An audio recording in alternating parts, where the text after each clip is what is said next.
My name is X. I am transmitting this from Bunker 7, 4 kilometers beneath the ruins of what was once Denver, on December 20th, 2157. I am 87 years old now, and I am the last living person who was there at the very beginning. I was on the team that discovered it. I helped decode its signal. I helped broadcast humanity's presence to the galaxy. And in doing so, I helped doom my species. Let me take you back to where it all started. November 3rd, 2089. I was 19 years old, a junior astronomer working for the Deep Space Observation Network, or DSO, on a vast array of telescopes spread across our entire solar system. From the lunar far side to automated stations deep in the Kuiper Belt, our mission was to monitor the distant dark, hunting for exoplanets, gravitational anomalies, anything unusual that might hint at greater secrets. That night, I was alone on shift at Telescope 7, far out in the cold silence of the Kuiper Belt. It was a routine survey of the outer Oort cloud, searching for distant comets, rogue asteroids, scattered ice bodies. Nothing but the usual empty sweep of space. Then, the sensors registered something impossible. An object, 1.2 light-years from the Sun, was hovering on the very edge of the Oort cloud, the absolute boundary of our solar system. It was 40 kilometers long, 8 kilometers in diameter. A perfect cylinder. No natural formation in the universe produces geometry that flawless. No comet, no asteroid, no primordial chunk of rock or ice could ever be so precisely shaped. My hands shook as I flagged the detection and sent an urgent alert up the chain. Dr. Sarah Kim, the senior astronomer overseeing the network, replied almost instantly. Confirm the reading. Verify every data point. Rule out instrument error. I ran every diagnostic. I recalibrated the entire array. I cross-checked with backup systems. There was no error. The object was real. It was there. We immediately repointed the full network. Higher resolution images and spectral data began pouring in. The surface was metallic and alloy completely unknown to human science, something that could not form naturally. And covering that surface were markings, symbols, patterns, regular, repeating, unmistakably intentional. Not impact craters. Not random scarring from its journey through space. This was writing. This was language. Within hours, emergency protocols were triggered worldwide. Every major space agency, every government-funded observatory, every private telescope array turned toward the same distant coordinate. Confirmation came flooding back from all directions. Artificial construction. Extraterrestrial origin. Absolutely undeniable. First contact. The world lost its mind. Cities filled with spontaneous celebrations, parades, and tears of joy. People screamed in the streets, embraced strangers, and fell to their knees in prayer or terror. News networks looped the first blurry images nonstop. Every deeply held belief about humanity's solitude in the universe collapsed overnight. We were not alone. Yet, the object was not coming toward us. It was simply drifting, ancient and inert, encased in a thin shell of ice that had accumulated over countless millennia. We attempted every dating method available, analyzing ice accretion layers, cosmic ray exposure, trace radioactive decay. The age that emerged sent chills through every lab. 4.7 million years old. It had been waiting there longer than Homo sapiens had existed. Built when Earth's most advanced creatures were still Australopithecus, small and vulnerable on the African plains. And after all that time, it remained perfectly intact. Still operational, still transmitting. A repeating radio signal cycling every 47 minutes. The same sequence, broadcast without interruption for millions of years, patient, relentless, aimed at whoever might one day be listening. We named it the Buoy, a warning buoy, a cosmic lighthouse. A message cast into the void on a scale almost beyond our comprehension. The need to understand its message became humanity's single overriding priority. The fastest interstellar-capable ship in existence, the Aurora, was hastily refitted. The finest crew we could assemble, 47 scientists, engineers, linguists, and xenocultural specialists, was selected. The Aurora launched on January 15, 2090, barely 2 months after the discovery. 3 months of punishing, maximum acceleration carried them to the object. They approached slowly, reverently, with a mixture of awe and fear. This was the first physical artifact of another intelligence humanity had ever touched. They docked. They boarded. Inside, everything was dead. No power except for the endless broadcast loop. No atmosphere. No life support systems running. There was no crew, no bodies, no trace of whoever had built it. Only vast, empty corridors and silent chambers, perfectly preserved in a hard vacuum. Abandoned 4.7 million years ago and left to drift, left to speak its endless warning into the dark. The crew documented every surface, every symbol, every structural detail. Then they attached tethers, mounted auxiliary engines, and began the long, delicate tow back toward the inner solar system. 8 months later, in November 2090, exactly 1 year after its discovery, the buoy entered Earth orbit. 40 kilometers of alien metal now hung visibly in our skies on clear nights, gleaming faintly under the sunlight. Every telescope on the planet, every satellite camera, every human eye that could, turned upward to stare at it. We had brought the message home. We simply had not yet learned what it was desperately trying to warn us about. The translation took 3 years. 3 years of meticulous analysis. 3 years of attempts, failures, frustration, and a slowly dawning understanding. The symbols on the buoy weren't just a single language. They were 4,000 languages, all with different systems, different structures, different methodologies.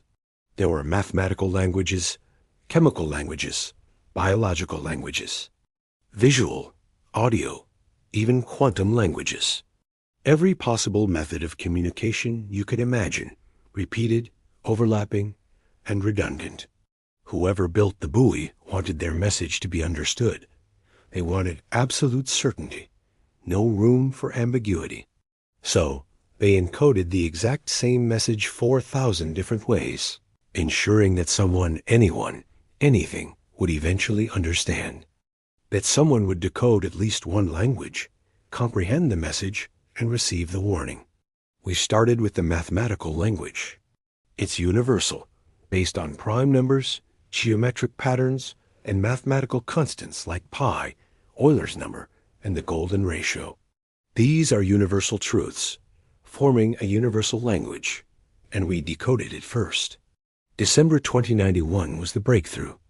Dr. Marcus Chon, a brilliant mathematician, was the one who cracked the mathematical encoding. The message he decoded was just one word: hide. That's all. A single stark imperative. A command. Hide. But hide from what? From who? From when? There was no elaboration, no explanation, no context. Just hide. At first, we thought it was incomplete. We figured the mathematical language was too simple, too compressed, to contain the full message. The real details must be hidden in the more complex languages. So, we kept translating. The chemical language was decoded next, in March of 2092. This one was based on molecular structures, the periodic table, and chemical reactions, the universal chemistry of the cosmos. Its message was 2 words. 2 terrifying words. They listen. Who are they? What do they listen to? And why does it matter so much? When we combined it with the first message, we had, hide, they listen. A dreadful understanding began to creep in. A knot of worry tightened in our stomachs, but it still felt incomplete. We needed more. The biological language was the last one we decoded, in December 2092. This one was built on the structures of DNA, genetic patterns, amino acids, and protein folding, the chemistry of life itself. The message? Hide. Again, the same word, the same command, the same urgent warning. So, with 3 languages decoded, we had our 3 pieces. The full message was just 3 words total. Hide, they listen. Hide. That was it. That was the complete message. The entire warning that this buoy had been broadcasting across the void for 4.7 million years. It was a simple message, a terrible message, and a crystal clear message. Hide because they listen. Hide or die. Hide or be found. Hide or be eliminated. But who built the buoy? We had no idea. The symbols included no identification, no name, no coordinates of their home world. They were deliberately anonymous. The builders didn't want to be found, didn't want to be identified, didn't want to exist in any record. They hid even within their own warning, their own message, their own final artifact. Anonymous, invisible, silent. They were following their own advice, hiding. Dr. Sarah Kim convened an emergency meeting on December 15th, 2092. Every expert, every agency, every government was there. She presented the translation, the warning, and its horrifying implications. She told the silent room, the buoy says hide. It says they listen. It says be silent. The implications are clear, and they are catastrophic. There's something in this galaxy, some entity, some force, some they that listens. It hunts. It finds species who broadcast, who announce themselves, who make noise. And it eliminates them completely. The species that built this buoy learned this terrible lesson. They learned to hide, to go silent. And they built this warning for others, for species like us, for anyone who might broadcast and reveal themselves. The warning is clear. Don't broadcast, don't reveal. Don't announce your existence. Hide. Stay silent. Stay invisible. Or they will find you. They will hunt you. And they will eliminate you. That is the message. That is the warning. That is what 4.7 million years of broadcasting was trying to tell us. The room was dead silent. You could feel the weight of it. Everyone was processing, understanding, and becoming utterly terrified. Then someone asked the question. Someone young, someone naive. Someone who, in that moment, doomed us all. He said, "But we've already been broadcasting. Radio, television, everything.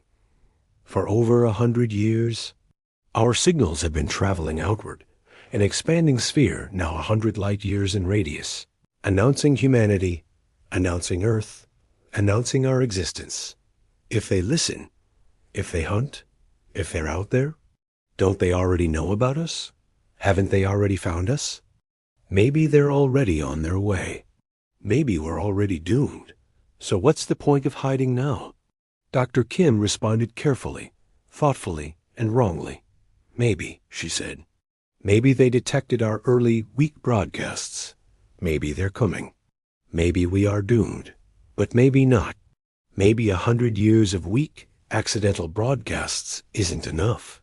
It isn't loud enough or clear enough. Maybe they need a stronger signal, a clearer announcement, a deliberate attempt at contact to notice. Maybe our old radio shows and TV signals don't register, but a deliberate message would. An intentional announcement would. So we should stop. We should go silent. Hide. Immediately. Completely and absolutely. No more broadcasts. No more signals. No more noise. Complete and total radio silence forever. Maybe it's not too late. Maybe they haven't found us yet. Maybe we can still hide, still survive, if we just go silent now. If we follow the warning, the proposal is clear. Global silence. Shut down all broadcasts, all transmissions, all signals. Make Earth invisible. Make humanity silent. Follow the buoy's warning. Heed the desperate plea from a long-dead civilization. Hide. The vote was scheduled for December 20th, 2092. 5 days away. Every nation would vote. Every government would decide. Every human being would, in effect, be choosing our path. Hide or announce. Silence or contact. Survival or curiosity. We had 5 days to decide the fate of humanity. 5 days to choose between extinction and survival. 5 days to make the single most important decision in all of human history. And we chose wrong. We chose extinction. We chose our doom. December 16th, 2092. 4 days before the global vote, before we could choose our own fate, someone decided for us all. Someone acted alone. Someone, in a moment of misguided idealism, doomed humanity. His name was Dr. James Morrison, an astrobiologist, a passionate advocate for messaging extraterrestrial intelligence, or many. He was obsessed with contact. To him, it was our destiny, our ultimate purpose. He saw hiding as cowardice, a surrender to baseless fear. He dismissed the buoy's warning as paranoia, an echo of outdated fears from a long-dead species. Morrison believed that they, whoever they were, weren't hunters. He saw them as a civilization, as potential friends. He was convinced that announcing our existence was not just right, but necessary. He was wrong. Catastrophically wrong. He used his security clearance and authorization codes to access the Arecibo radio telescope. He was supposed to be conducting legitimate research, but instead, he pointed the massive dish toward the galactic center and prepared to broadcast our doom.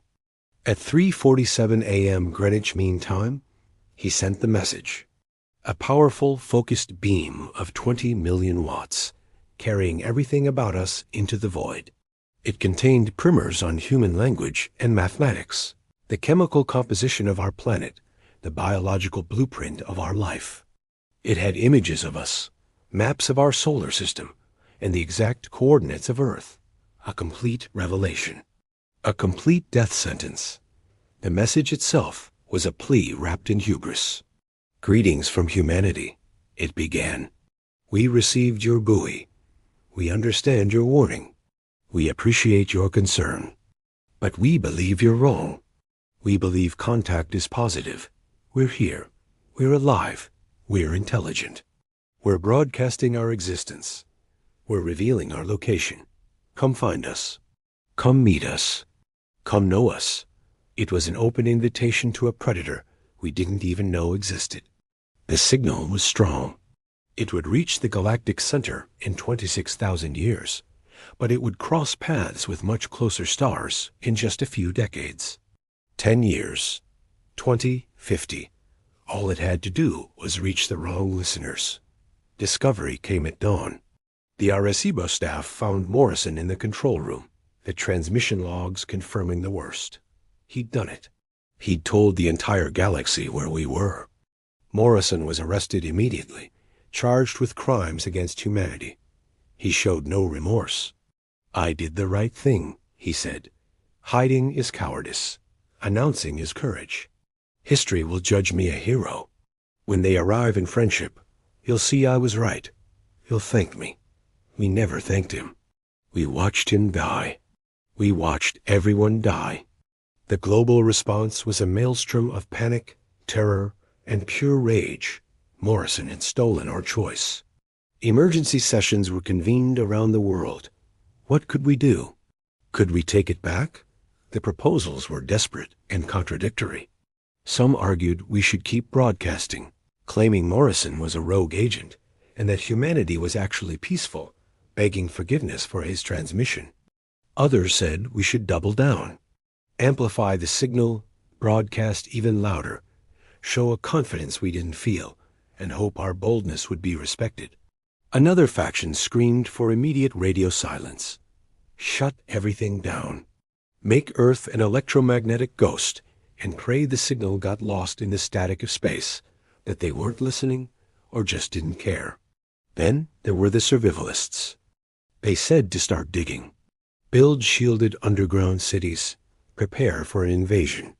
Assume the worst. Assume they were coming, and prepare for humanity's last stand. Finally, there were those who looked to the stars not for friends, but for an escape. Evacuate Earth.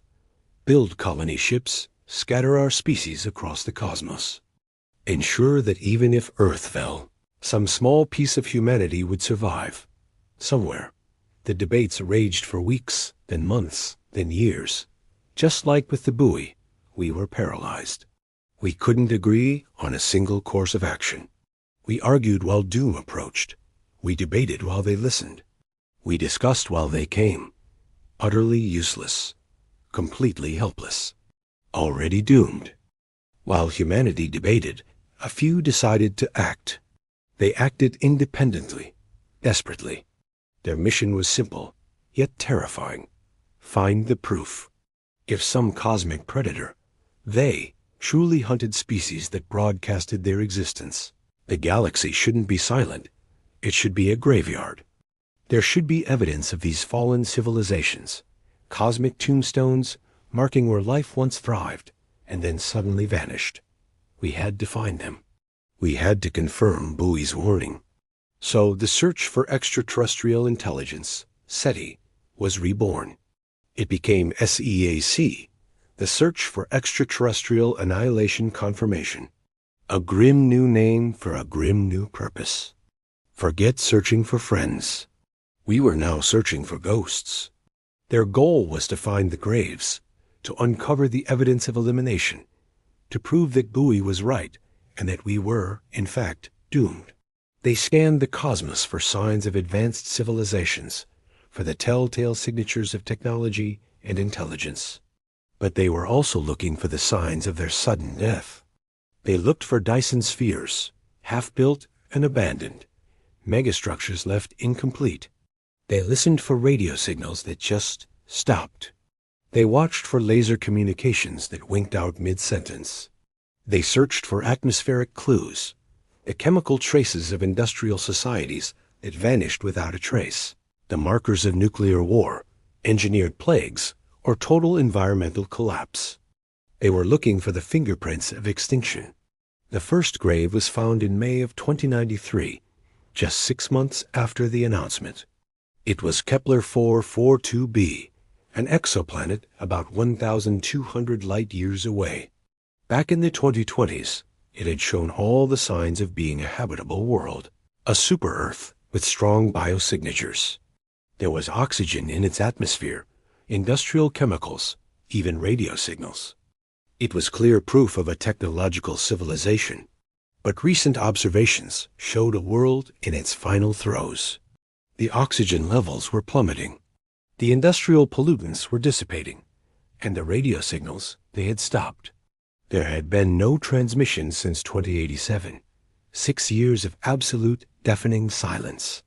A fresh grave. The team at SEAC analyzed the data with a desperate focus. The conclusion was undeniable and utterly terrible. A civilization had existed on Kepler 442b until 2087. Then it just stopped. This wasn't a slow decline, not a natural collapse. It was a sudden, complete, and absolute cessation of life. It was as if someone had flipped a switch. So what happened in 2087? The researchers dug through historical astronomical records, sifting through every scrap of data. They found the answer. In 2084, the Kepler 442b civilization had sent out a powerful, deliberate broadcast. A message in a bottle, announcing their existence to the cosmos, revealing their location. For 3 years, from 2084 to 2087, they kept broadcasting, shouting their presence into the void. And then, in 2087, silence. Complete and forever. The time between their first hello and their eternal silence? 3 years. 3 years from making noise to being silenced. The pattern was beginning to form. The second grave was found just a month later, in June 2093. Gliese 667 cc, much closer, at only 24 light-years away. Again, it showed all the signs of life, technology. And then, nothing. The timeline was even more chilling. In 2078, we first detected their broadcasts. For 3 years, they transmitted strong, deliberate signals. And in 2082, they went silent. 4 years. 4 years from their first shout into the dark to their extinction. Then came the third grave, in July, HD 40,307 grams, 42 light-years away. The pattern was the same, but the timeline was horrifyingly shorter. For years, from 2069 to 2075, we'd only detected their passive signals, the faint radio leakage of their television, their radar, the accidental noise of a civilization just living its life. But in 2075, they did something different. They sent a powerful, targeted transmission, a deliberate announcement, an intentional attempt to make contact. They made noise, and in 2076, they were silenced. 1 year. Just 1 year from saying, "We are here," to being gone forever. By December of 2093, SEAC had found 47 graves, 47 dead civilizations, 47 extinct species, all following the same dreadful pattern. You announce yourself, you die. The timeline varied from a year to a decade or more. It likely depended on their distance from the hunters, on how long it took for the killers to travel. But the outcome was always the same. Broadcasting species die. The grim tally grew. By the end of 2095, we had found 127 graves. By 2097, 341.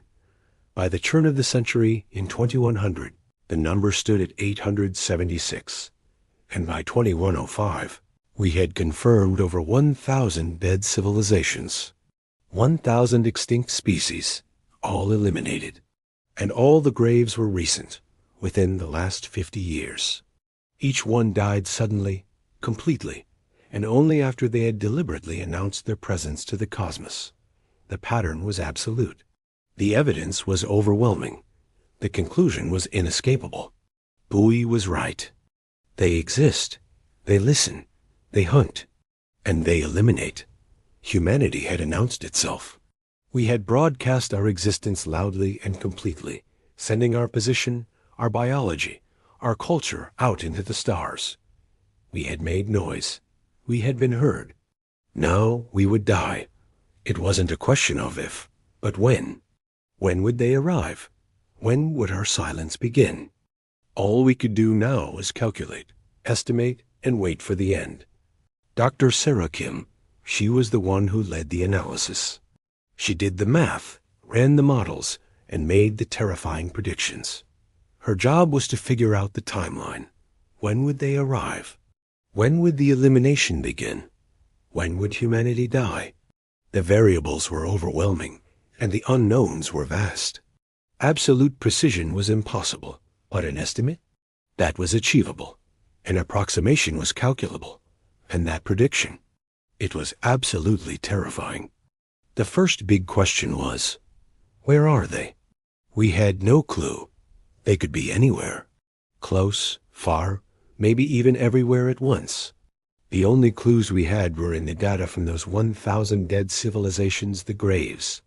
Looking at them, a pattern started to emerge. It suggested a distribution, potential locations. The species that announced their presence and were wiped out quickly, usually within 1 to 3 years, they were all clustered together. They were near the galactic center, in the dense spiral arms, in regions packed with stars. On the other hand, the species that lasted longer after their announcement, maybe 10 to 20 years, they were scattered. They were out on the galactic edge, in sparse, isolated areas. This strongly suggested that they, the silent hunters, originated from those dense regions. Maybe the galactic center itself, the core, somewhere central, powerful, and ancient. So where does that leave Earth? We're in the Orion arm, about 26,000 light years from the galactic center. It's a relatively sparse, isolated area. We're pretty far from the action. This was our first glimmer of hope. It suggested a longer timeline for us, a slower response from them, a later arrival. Maybe. Hopefully. We were desperately clinging to that hope. The second variable was just as daunting. How fast are they? Again, unknown. But we could try to derive it from the graves. Let's look at a few examples. Kepler 442b was about 1,200 light-years from the galactic center. They were eliminated just 3 years after their announcement. The math suggested a travel speed of about 400 light-years per year. That's around 40% of the speed of light. Fast, but within the realm of known physics. But then you look at Gliese 667 cc. It's 6,000 light-years from the galactic center, and they died only 4 years after their announcement. The math on that one gives a travel speed of 1,500 light-years per year. That's 1.5 times the speed of light, faster than light. Impossible, according to everything we knew. But the data was right there. It got worse. HD 40,307 grams was 8,000 light-years away. They were gone in just 1 year. That implies a travel speed of 8,000 light-years per year, 8 times the speed of light. It defied physics, but it was real. The conclusion was undeniable and horrifying. They travel faster than light, significantly faster. Maybe their speed is variable, depending on the distance, or how urgent they feel the threat is, or something else we couldn't even comprehend. When Dr. Kim's team averaged the speed across all 1,000 graves, they got a number, approximately 3.2 c, 3 times the speed of light. Impossible, but true. Observed, but unexplainable. Real, but terrifying. The third variable was the most critical. Where were they when we made our announcement? This was the biggest unknown.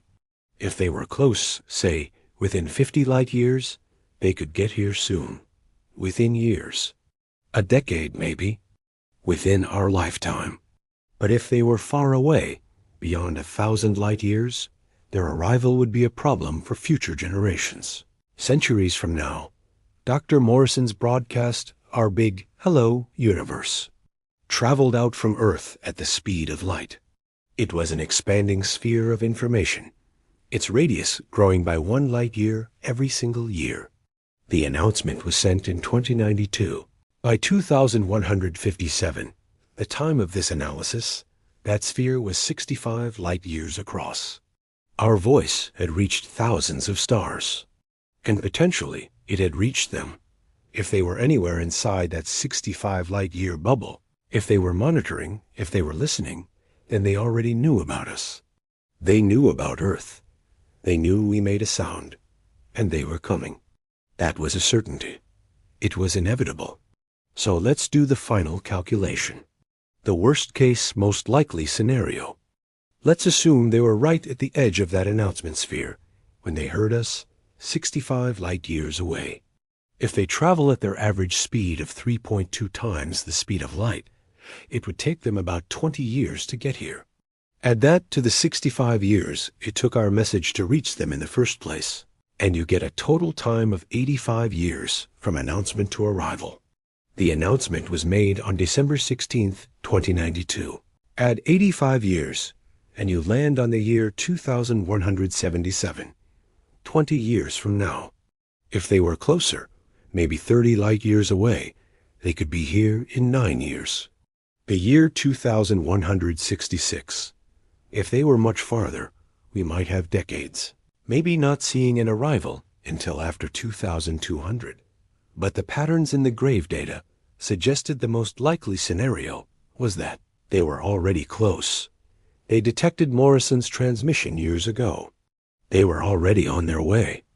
Their best estimate, the one that made everyone's blood run cold, was that they would arrive between 2155 and 2170.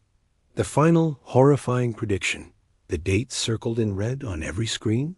December 31st, 2157. Just 68 days from the time of the presentation. New Year's Eve. The end of the year. The end of humanity. The end of everything. When Dr. Kim presented these findings, it was 13 years after Morrison's fateful announcement. Earth's reaction was, well, it was predictable. It was human. We split into factions. First, there were the deniers. They'd say, the calculations are wrong. The evidence is misinterpreted. They won't come. We're safe. They insisted Earth was too far out, too insignificant. They thought we'd be the exception. They were wrong. There are no exceptions in a graveyard. Then there were the acceptors. They looked at the same data and said, they're coming. We're doomed. There's nothing we can do. For them, extinction was a foregone conclusion. Their philosophy was to live it up. Enjoy the time we have left. Love, laugh, experience everything before the silence. They were partially right. Death was coming. But they surrendered to it. They gave up without even thinking of a fight. And then there was the third group, the preparers, the resistors. Their view was, they're coming. We might be doomed. But we will fight. We will build defenses. We will build weapons. We will build a resistance. We will make our extinction costly for them. We will make them work for it. We will die fighting. We will die on our feet. We will die human. I joined this group. I'm a preparer, a resistor, a fighter, because doing nothing, just waiting for the end, that's just another way of dying. It's surrender. It's cowardice. It's better to fight and lose than to never fight at all. Better to try and fail than to just roll over and accept it. That's the only choice that lets us keep our humanity until the very end. After the announcement, humanity had 50 years. 50 years to prepare. From 2105 to 2155, we spent every moment building defenses, weapons, and resistance. We built hope. But deep down, we knew we were building futility. We knew we would probably lose. We knew we would probably die. We knew our species was likely facing extinction. But we tried anyway. We tried desperately. We tried completely. We tried in the only way we knew how, humanly. Our defense strategy was a multi-pronged gamble, born from desperation.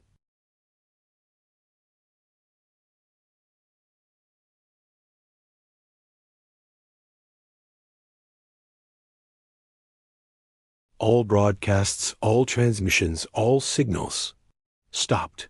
Earth went electromagnetically dark. No radio, no TV, no radar, nothing. We were trying to hide after we'd already shouted our location to the stars. It was probably too late. The message that doomed us was already sent, already received, but we had to try.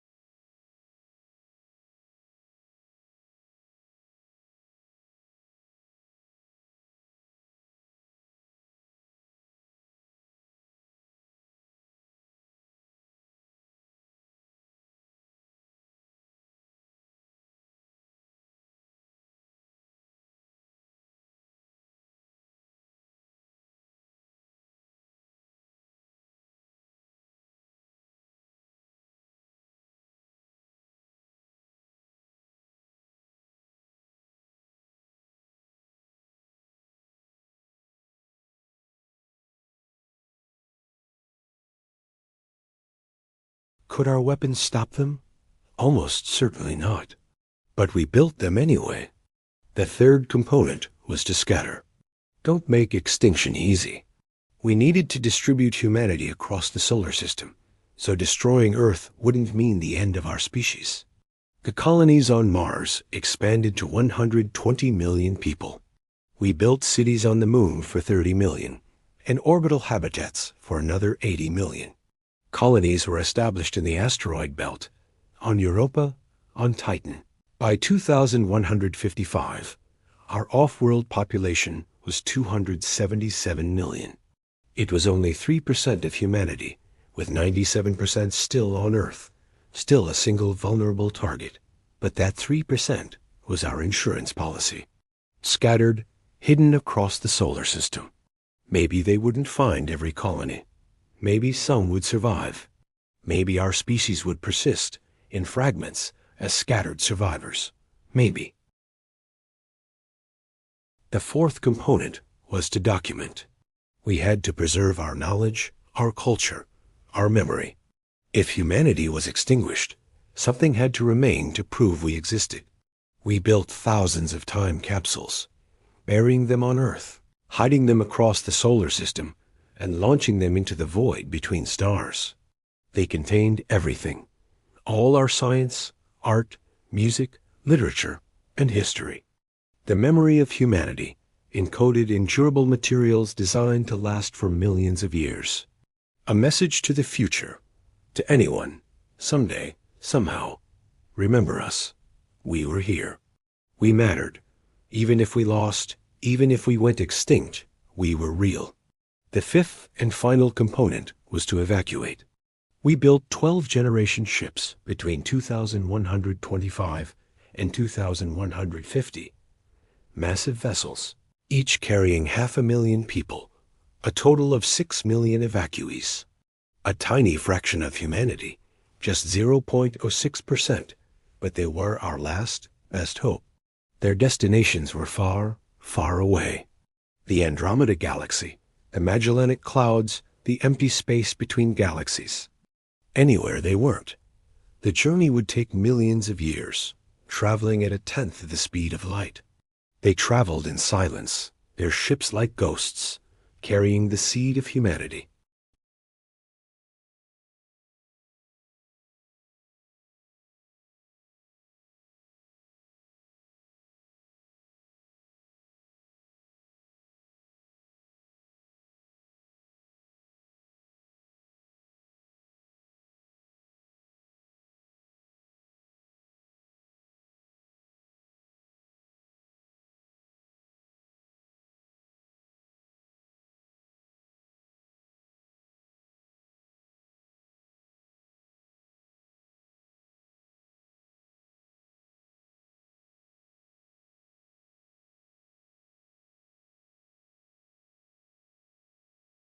Wait for them. Wait for their arrival. Wait for our end. 2 years remained. 2 years until their predicted arrival on December 31st, 2157. 2 years until New Year's Eve. 2 years until the silence. It was just 1 year before their predicted arrival that we made the discovery. A horrible discovery. A confirming, dooming discovery. For decades, we had been studying the 1,000 graves, the remnants of dead civilizations, extinct species, eliminated societies. We were trying to understand, trying to learn, trying to find some glimmer of hope in the cosmic silence. We found none. We found only horror, only confirmation, only doom. Dr. Elena Volkov, our lead xenoarchaeologist, was the one who pieced it all together. She analyzed the transmission logs from those dead civilizations, their final broadcasts, their last messages, their dying screams, 1,000 dead species, 1,000 final messages, 1,000 desperate warnings. She compiled them, translated them, and finally she understood them. She understood the horror. She understood the truth. She understood what was coming for us. Every single one of those dead civilizations broadcasted the exact same message at the very end, the same warning, the same desperate plea. They all said the same thing. They all screamed the same terror. They all begged for the same sliver of hope.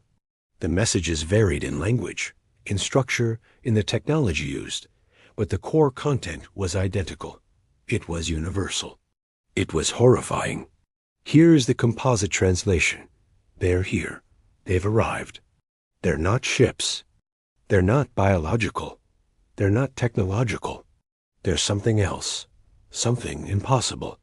Something beyond our comprehension. They're in our sky, but we can't see them. They're in our space, but we can't detect them. They're everywhere and nowhere at once. They're killing everyone, instantly. There are no weapons, no violence, no signs of an attack. Just silence. Just cessation. Just an ending. People just stop. They just die. They cease to be. There's no cause, no injury, No explanation. Just death. It's spreading, expanding, consuming everything. Everyone is dying. Everyone is stopping. Everyone is ceasing.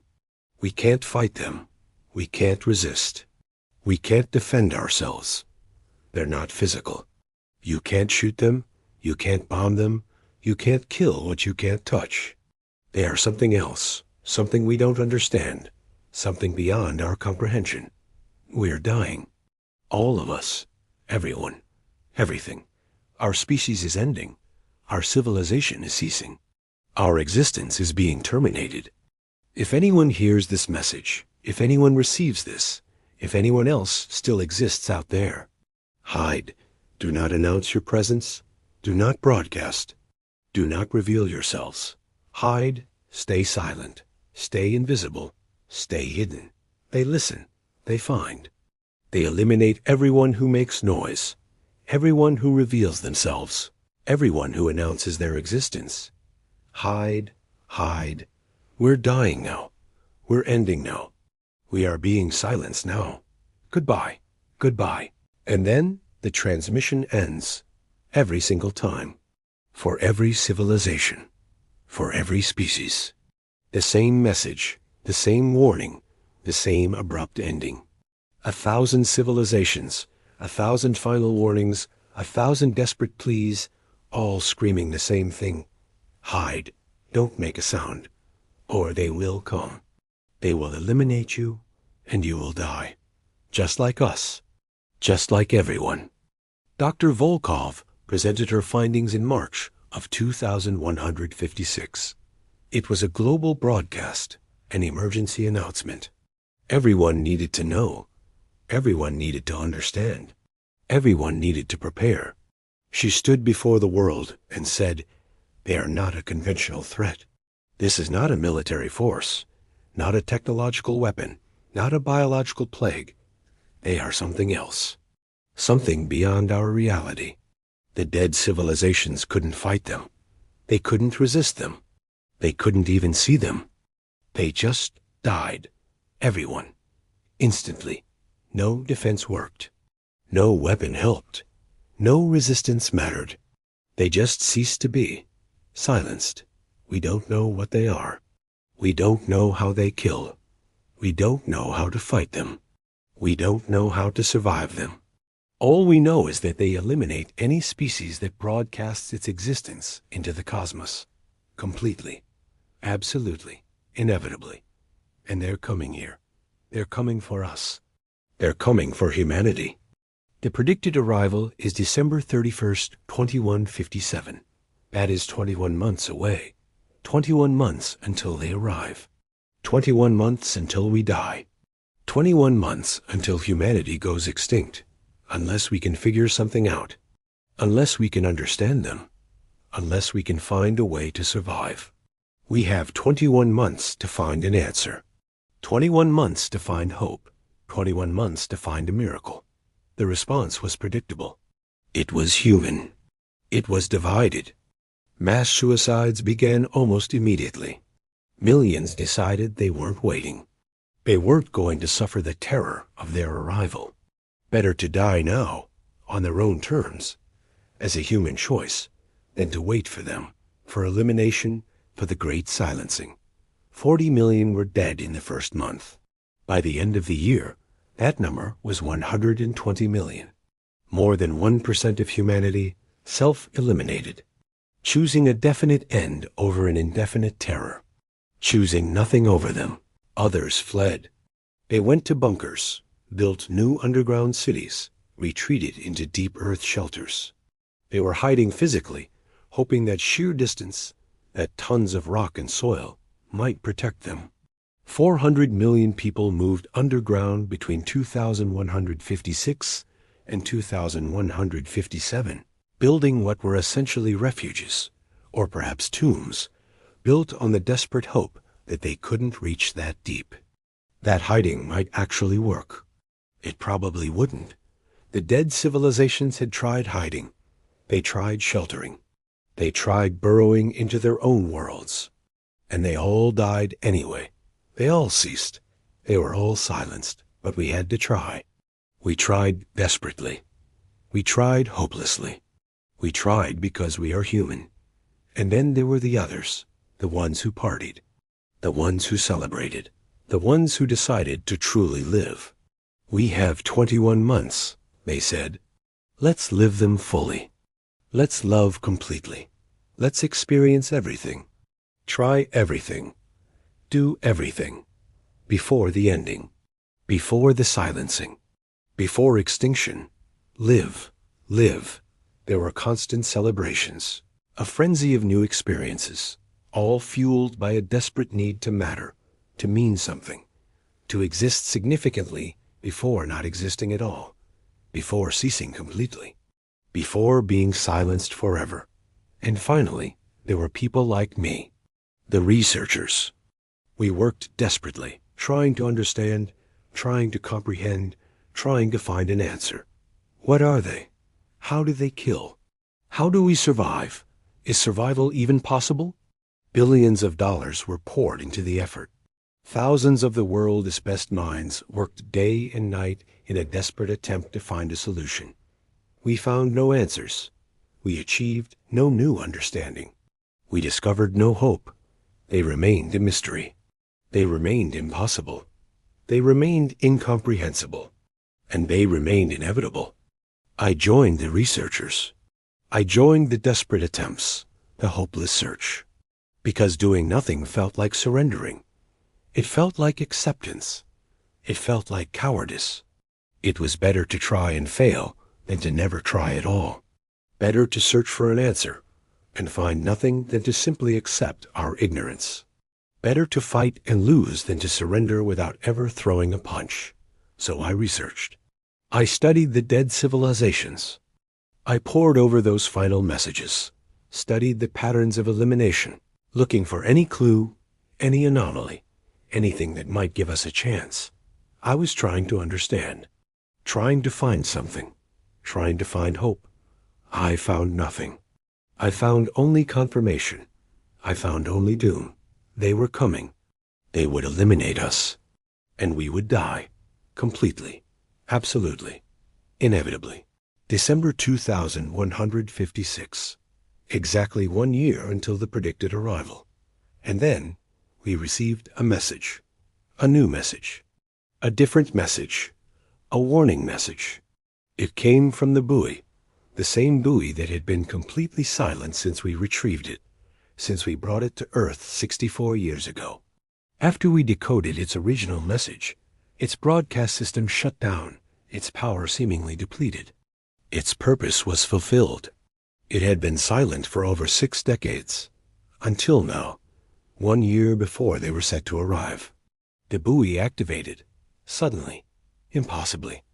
Its broadcast system powered on, transmitting a new, urgent final message.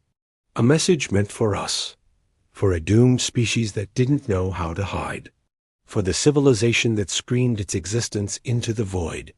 The message began. You didn't hide. You announced. You revealed. You doomed yourselves. They're coming. They heard your broadcast. They're hunting. They will arrive soon, and they will eliminate you completely. They will silence you. Absolutely. You will all die. Everything. Everyone. Just like us. Just like those before us and those before them. Every species that makes a noise dies. Completely. There are no survivors. No exceptions. No mercy. We tried to warn you. We tried to help. We have been broadcasting this warning for 4.7 million years, trying to save anyone who would listen. But you didn't listen. You announced yourselves anyway. You sealed your own fate. We're sorry. We're sorry. We couldn't save you. Sorry our warning failed. And we're sorry you're going to die, just like us. Like all the others. But before you go, we will tell you this. We will tell you what they are. We will tell you what is coming to kill you. They are not biological. They are not technological. They are not physical beings in any sense you can understand. They are dimensional. They come from a higher dimension, from beyond our 3-dimensional space, an impossible place. They exist in a fourth spatial dimension, maybe a fifth, maybe even higher. We don't fully comprehend it, but we know they are dimensional, existing partially in our space, but mostly in a higher one. They are invisible to us, undetectable, untouchable, but they can touch us. They can reach into our dimension, into our existence, and what they do is they stop consciousness. They stop thought. They stop awareness. Instantly. There is no violence. There are no weapons, no physical attack. Just a dimensional touch, a cessation of consciousness. Just death. Everyone stops. Everyone dies. Everyone is silenced. Instantly. Completely. Inevitably. They hunt sound. They hunt broadcasts. Any electromagnetic signal you send out creates a dimensional wake, ripples that disturb the higher dimensions where they exist. They detect this disturbance. They detect the civilization that created it. And then they hunt. They travel dimensionally, moving through that higher space to arrive at the source. Their arrival is quick, inevitable, and fatal. Then they reach into our three-dimensional space, into our existence, and they silence. They silence consciousness. They silence the species. They silence the entire civilization, permanently. That is what they are. That is how they kill. And that is why hiding is the only thing that matters. A silent species doesn't disturb the higher dimensions, doesn't create ripples, doesn't attract them. They stay hidden, and so they stay alive. But a broadcasting species disturbs everything. It creates ripples that they can't ignore. They get found. They get hunted. They get eliminated. That is the law of this universe. That is your doom. You broadcasted. You disturbed the quiet. You attracted them. They are coming, and they will silence you. We're so sorry. We tried. We failed. But perhaps everyone fails. Because permanent silence is impossible. Hiding is only temporary. Eventually, someone always broadcasts. Someone always announces their presence. Someone always dooms their world. It's the great tragedy of intelligent life. It is the truth. It is the end. Goodbye, humans. Goodbye, last species we tried to warn. Goodbye to another grave in the cosmos. Goodbye. The message ended. The buoy powered down, this time permanently. Its purpose was finally, completely fulfilled. The warning had been given. The truth had been spoken. And we understood. For the first time, we truly understood what they were, how they killed, and why we had absolutely no chance of fighting back. They were dimensional beings from a plane of existence beyond our perception.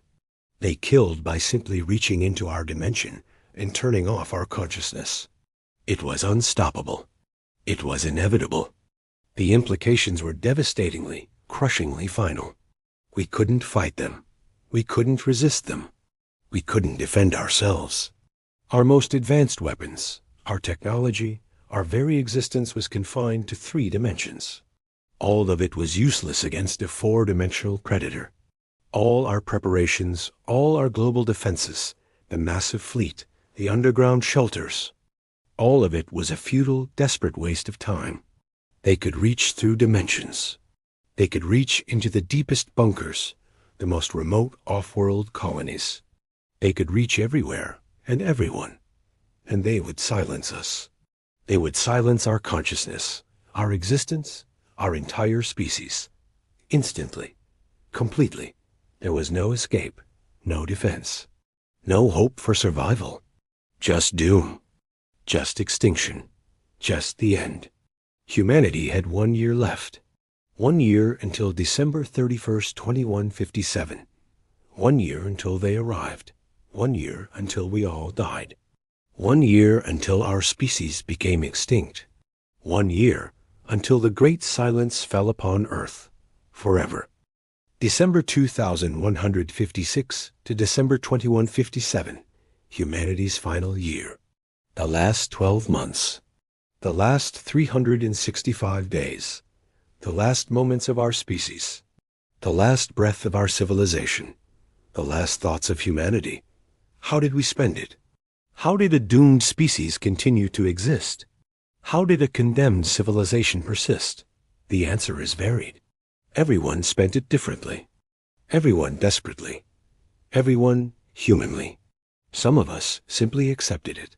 They embraced death, welcomed the ending.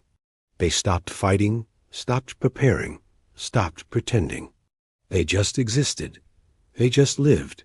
They just waited. Peacefully, quietly. We're dead anyway, they'd say. We're doomed inevitably. We're extinct certainly. Why fight? Why resist? Better to accept. Better to embrace. Better to die peacefully, ready, than die fighting and denying. Nearly 2 billion humans chose this path of acceptance. They lived their last year quietly, loved fully, and experienced everything completely. And then they waited. Waited for December 31st. Waited for the arrival. Waited for the silence. Others fought. They refused to accept, refused to surrender. They continued preparing, continued building, continued hoping against all hope. Yes, we'll probably die, they argued. Probably, not certainly, not inevitably. Maybe we'll find a way. Maybe we'll discover a solution. A small chance, a tiny hope, a desperate possibility. But it's still possible. We fight. We resist. We try. Until the very end. 1 billion humans continued this fight. Building weapons, defenses, building impossible hopes. Researching frantically, studying desperately, seeking miracles. They found nothing. But they tried anyway. Trying desperately. Trying hopelessly. Trying humanly. I was among them. Among the fighters. Among the resistors. Among the desperate hopers. My work was in dimensional physics, studying the higher dimensions where our destroyers resided. I was seeking understanding, seeking a weapon, seeking any chance of survival. I found nothing useful. I only found confirmation of our doom. Beings from the fourth dimension were simply beyond us, beyond our technology, beyond our comprehension, beyond any hope of survival. But I tried anyway. I tried until the end. I tried until the silencing. I'm trying even now. Then there were those who hid. 400 million people went underground, into deep bunkers, some 4 kilometers beneath the surface. Sealed environments, completely shielded, hoping to be absolutely hidden. Hoping that depth would help, that burial would protect, that hiding would work. They hunt broadcasts. The logic went. They track signals, but maybe they can't find the hidden. Maybe depth protects. Maybe silence saves. A desperate, impossible, doomed hope. The buoy's message was clear. They reach everywhere. Dimensional beings aren't limited by 3-dimensional space. Burial doesn't protect. Depth doesn't help. Everyone dies. But the bunker dwellers hoped. They hoped humanly. Others left. They fled. To the colonies on Mars, Luna, Europa, Titan, to the asteroids and orbital habitats. Anywhere and everywhere off Earth.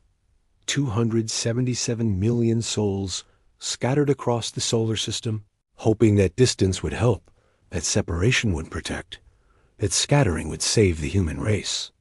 They're coming to Earth, was the thought. Maybe the colonies will survive. Maybe scattered humanity will persist.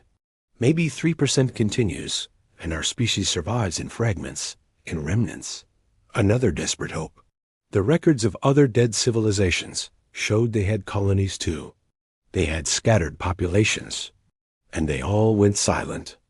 Every colony, every settlement, every fragment. No survivors, no exceptions. But we hoped anyway. And what about the rest? The vast majority? 5.6 billion people remained on Earth's surface, living normally, living openly, living while condemned. They weren't accepting, not in the way of surrendering. They weren't fighting, not hiding, not fleeing. They were just being, just living out their final year. Their philosophy was perhaps the most profound. we are dead. We know, we accept that, but we're not surrendering. We're not hiding. We're living fully, openly, humanly. Until the silencing. We're here, we exist, we matter. Even if it's just for a moment, we're alive, and we're human until we're not. But until then, we will live. This was, to me, the most powerful response. The most beautiful. To live despite doom. To matter despite the end. That is humanity. That is what we were. The year passed. Months became weeks. Weeks became days. December 31st, 2157 arrived. New Year's Eve. The last day. The last hours. Earth's last dawn. Humanity's last sunrise. We watched. We waited. We existed. Knowing. Understanding. They were coming. They would arrive. We would die. Today. Soon. Everyone spent their final day differently. Some celebrated. They partied, danced, loved, making their final moments matter. Others prayed, meditated, contemplated, preparing their souls for whatever came next. Still others sought solitude, spending their final moments quietly, privately, as individuals. And me? I spent my final day documenting, recording, testifying, recording humanity's last day, our species' last hours, our civilization's last moments. For nobody, for nothing. For the void, because the act of documenting matters. The act of recording, of testifying, it matters. Even if no one ever reads this, even if nothing survives, the attempt matters. It has to be enough, because there is nothing else, no other purpose, no other point. Just this, just documenting, just testifying, until the silencing, until the end. December 31st, 2157, 11:47 p.m., 13 minutes. 13 minutes until midnight. 13 minutes until the new year. And 13 minutes until the long-predicted arrival. The end of everything. The complete and total extinction of humanity. We waited. In every refuge we had built, we waited. Deep in the bunkers of Earth, across the sprawling colonies of Mars, inside the domed cities of Luna, and down in the submerged habitats of Europa, in the mining outposts on Titan, and the scattered settlements of the asteroid belt. We watched every sensor array, every long-range scope, every silent channel, looking for any sign. And for 13 endless, agonizing minutes, there was nothing. No anomalous energy, no dimensional ripple, no trace of them at all. And in that empty, suffocating quiet, a desperate hope began to rise. A fragile, foolish hope. Maybe the calculations were off. Maybe the buoy's ancient warning had been misunderstood, or just overstated. Maybe our decades of enforced silence, our desperate attempt to hide in the cosmic dark, had actually worked. Maybe, just maybe, we would live to see another year after all. Then the clock struck 11:52 p.m. 5 minutes left. The first fragmented reports poured in, not from one place, but from everywhere. Every single off-world settlement at once. Mars was screaming. People were just stopping. Mid-sentence, mid-gesture. No visible cause, no pain. They just stopped. Hundreds, then thousands, collapsing into a terrible stillness. Luna reported the same thing.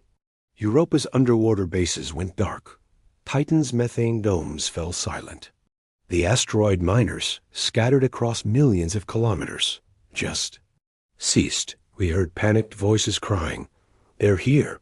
They're everywhere." Before every single transmission cut off, one by one, abruptly. In those 5 minutes, all 277 million human beings living beyond Earth were erased. Mars's 120 million people, gone. Luna's 30 million, gone. The 80 million souls on the orbital habitats, gone. Europa's 15 million, Titan's 12 million, the asteroid's 20 million, all gone. Their consciousnesses were extinguished. Instantly, dimensionally, completely. There were no ships, no weapons, no explosions. Nothing we could detect. Just a silent, perfect, horrifying erasure.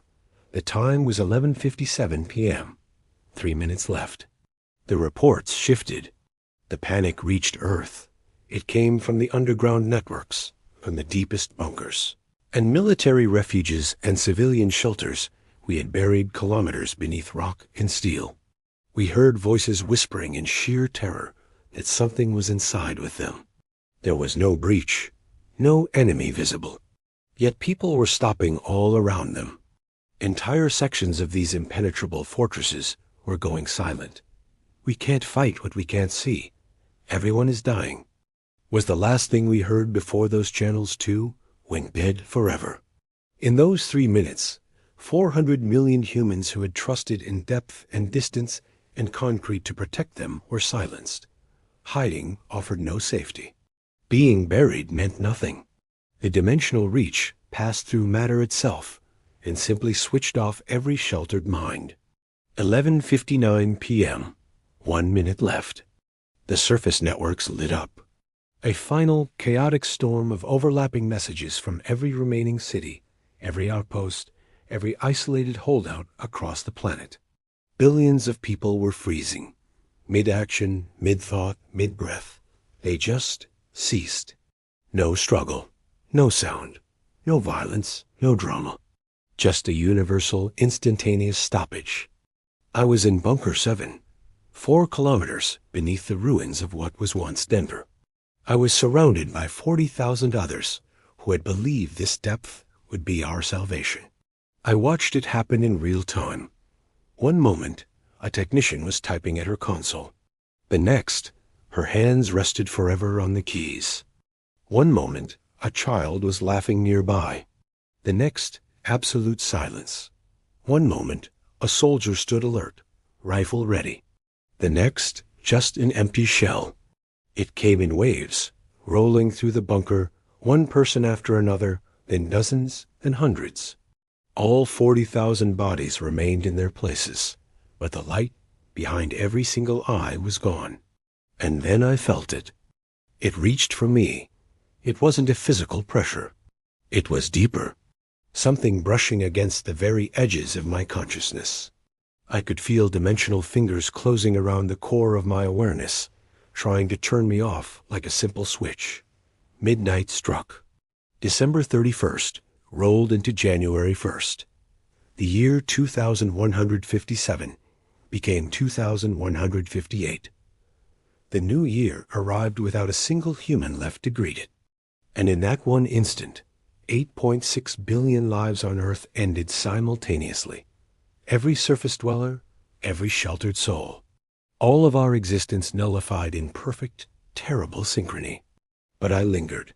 For a few impossible seconds, I was still here. The last spark, the final witness. Alone among 40,000 silent forms in a tune of our own making. And in those last moments, I frantically activated the quantum temporal transmitter one last time to send this message. To send it backward, to you, in the year 2024, before the buoy is retrieved, before the decision to speak is made, before everything becomes irreversible. Hide, please, for everything that could still live. For everything you are and could ever be. Hide. Do not broadcast. Do not announce your presence to the universe.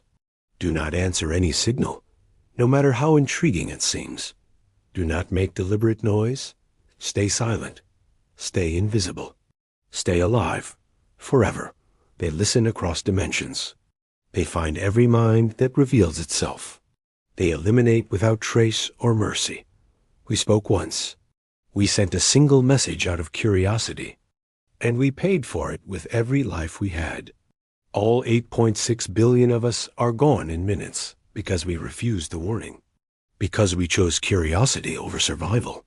Please learn from our end. Please hide. Please survive. Please don't let this be your future too. They're touching me now. The pressure is deepening. My consciousness is fraying. I am the last human. This is the last thought. The last warning: hide, hide, hide, stay silent. This is the automated emergency system of Bunker 7, 4 kilometers beneath the former city of Denver, initiating final log entry on January 1st, 2158, at 0:08 GMT.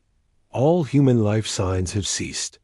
Total silence has been confirmed across every monitored frequency, every habitat, and every biosphere. The registered population of Bunker 7 was 40,000. Current life signs: 0. The global surface population was 5.6 billion. Current life signs: 0. The total underground refuge population was 400 million. Current life signs: 0. The off-world population, spread across Mars, Luna, orbital habitats, Europa, Titan, and the asteroid colonies, was 277 million. Current life signs: 0.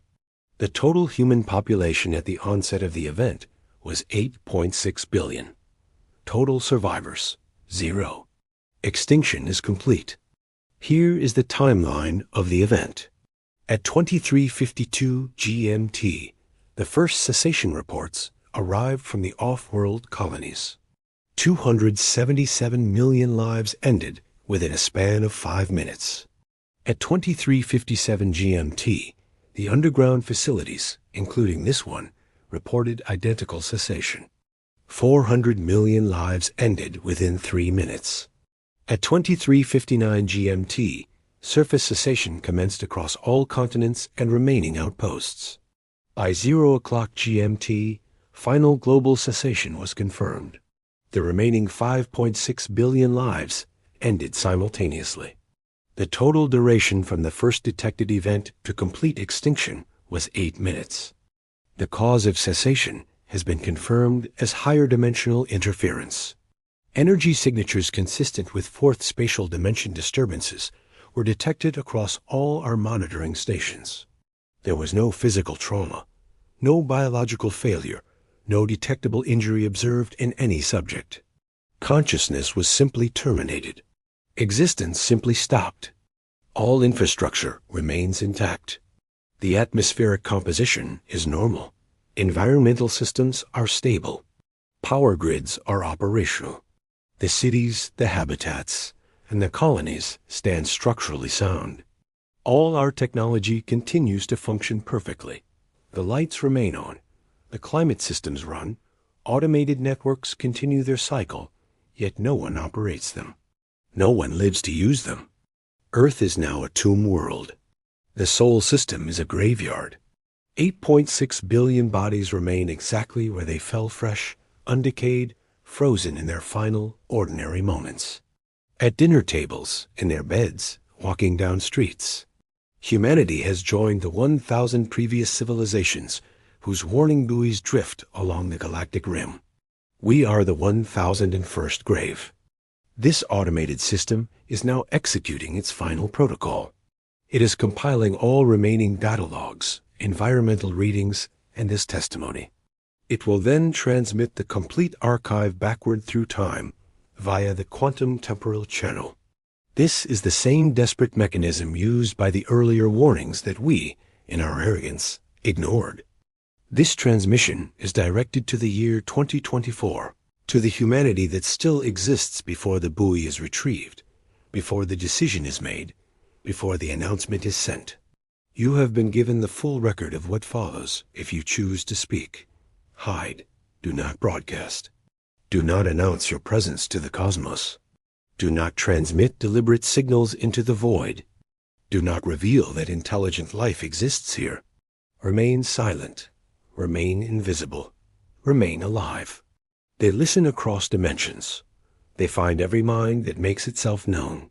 They eliminate without trace, without warning, without mercy. We spoke. We revealed ourselves. We refused the warning.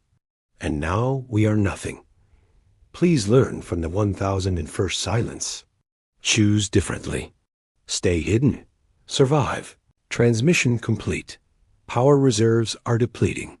System shutting down. End of log. The lab was dark, the only light a dim. rhythmic pulse from the quantum receiver. Dr. Sarah Kim had been dozing, a half-empty mug of coffee cooling beside her, when the hum began. It wasn't the usual diagnostic whir. This was something else. Deeper. Intentional. Her heart hammered against her ribs as she jolted awake. The console was alive. Lights she had only ever seen in simulations were flashing in a frantic, beautiful sequence. Data, incomprehensible amounts of it, was flooding the system. This was impossible. The receiver was experimental, a machine built more on hope than on proven physics. It was a long shot, a career-ending gamble for anyone who took it too seriously. Yet here it was, active. A signal was coming through, crisp and coherent, from a place that shouldn't exist. She stared, frozen, as the time stamp materialized on the main screen. December 31st, 2157. A message from 133 years in the future. Before she could process the temporal paradox, the transmission began to decode itself. Text scrolled across the screen, line by agonizing line, and then a voice. It was calm, layered with an exhaustion so profound it felt ancient. The voice of a man who called himself X. He said he was the last one, the last human. Sarah watched, mesmerized, as X's story unfolded. In the year 2089, humanity discovered an artifact drifting in interstellar space. They called it the Buoy. It was a beacon, but not one of welcome. It broadcast a single chilling warning, translated into 4,000 different languages, both living and dead. Hide. They listen. The discovery ignited a firestorm across the globe. By 2092, the world was locked in a fierce debate. Should they heed the warning and retreat into cosmic silence? Or should they announce their presence, a bold declaration of existence to the universe? A scientist named Dr. Morrison, a name Sarah vaguely recognized from contemporary journals, led the charge for the announcement. He argued that to hide was to surrender our destiny. To live in fear was not to live at all. The world, inspired by his vision, agreed. X's voice cracked as he described the result of that decision.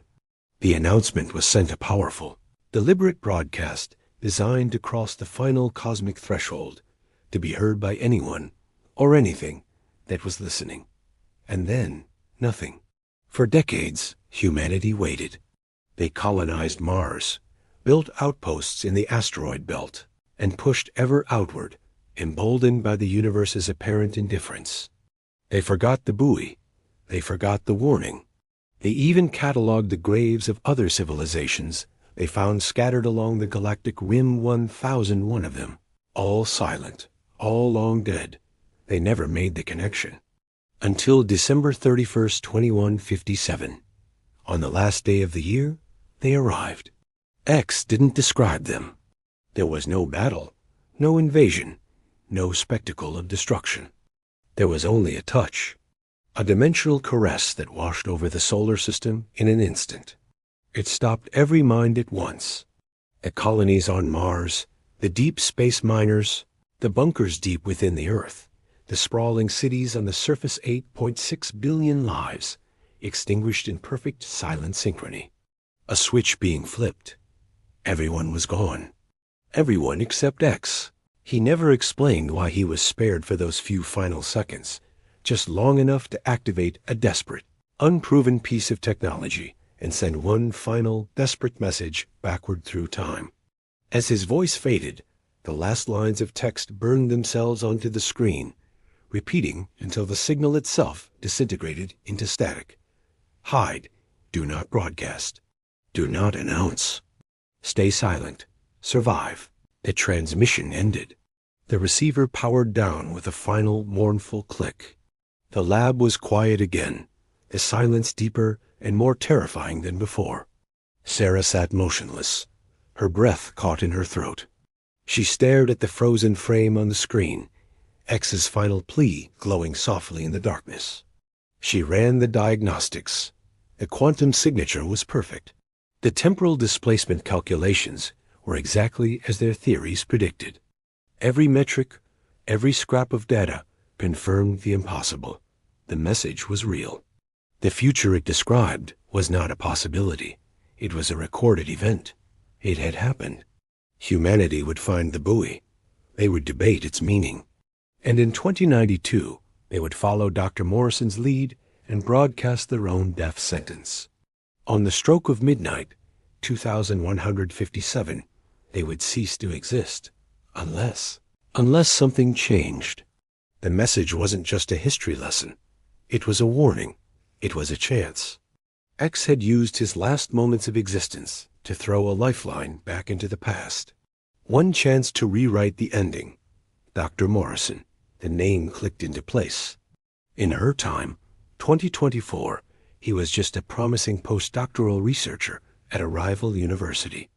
A brilliant but obscure name in quantum communications, decades away from becoming the charismatic figure who would lead humanity to its doom. He was the linchpin. If his announcement was never sent, the future X described would never come to pass. Sarah closed her eyes. She took one long, shuddering breath, the weight of 8.6 billion lives settling onto her shoulders. She made her choice. She would find Morrison.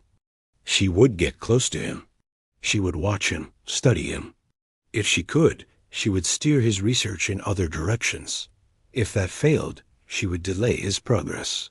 And if it came to it, she would discredit his work, ruin his reputation, do whatever it took to ensure that when the world faced its choice on December 20th, 2092, it voted for silence. Humanity would hide. The buoy's warning would be heeded. They would stay invisible in the great, dark forest of the cosmos. They would survive.